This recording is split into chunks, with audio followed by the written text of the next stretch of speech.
কোরআনের একটা দোয়া পরে স্বামীর শরীরে শুধু ফু দিবেন, আপনাকে সে পাগলের মতো ভালোবাসবে।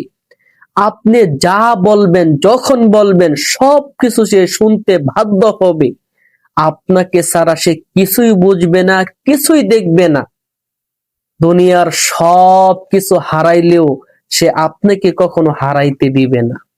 আমলটি কিন্তু সম্পূর্ণ কোরআনী একটি আমল।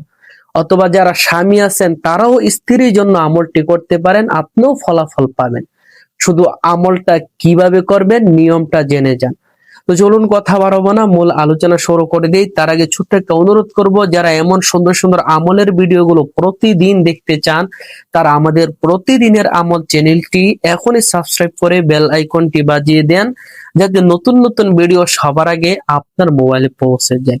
তো চলুন মূল আলোচনা করি। সময় তো ভাই বোন, আমাদের দেশে অনেক বোন আছে যাদের অভিযোগ যে স্বামী আগের মতো ভালোবাসে না, মহাব্বত করে না, অথবা স্বামী কথা শোনে না, অথবা স্বামী অন্য মহিলার দিকে নজর দেয়।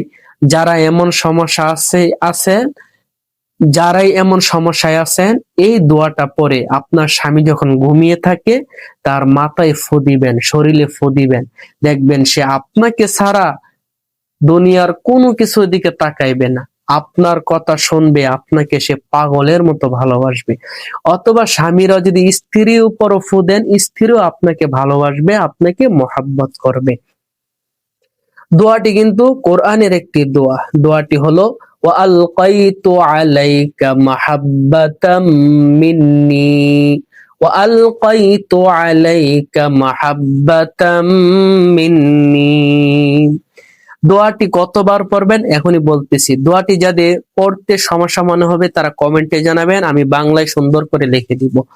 তো দোয়াটি পড়ার নিয়ম হলো, আপনি আপনার স্বামী যখন ঘুমিয়ে থাকবে অথবা আপনার স্ত্রী যখন ঘুমিয়ে থাকবে, তখন আপনি একটু কষ্ট করে অজু করে নেবেন। কারণ পবিত্র অবস্থায় কোনো আমল করা হলে ওই আমলটা তাড়াতাড়ি কবুল হয়, তাড়াতাড়ি অ্যাকশন শুরু হয়।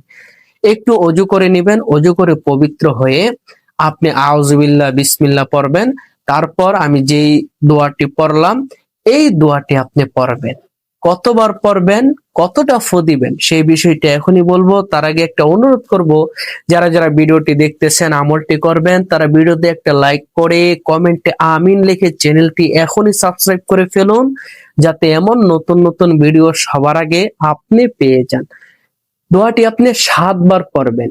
7 বার পরে আপনার স্বামীর শরীরে 7টা ফু দিবেন, অথবা আপনার স্ত্রীর শরীরে আপনি 7টা ফু দিবেন। আমলটা প্রত্যেক দিনই করার চেষ্টা করবেন। দেখবেন দিন দিন আপনার স্বামী আপনার প্রতি তার ভালোবাসা বাড়তেছে, মায়া বাড়তেছে। অথবা আপনার স্ত্রী দেখবেন দিন দিন আপনার প্রতি তার মায়া ভালোবাসা দিন দিন বাড়তেছে ইনশাআল্লাহ। তো আমলটি কারা কারা করবেন কমেন্টে অবশ্যই জানাবেন। আমি আপনাদের জন্য দোয়া করব, আল্লাহ তাআলা যেন আপনাদের আমলটি কবুল করে নেয়।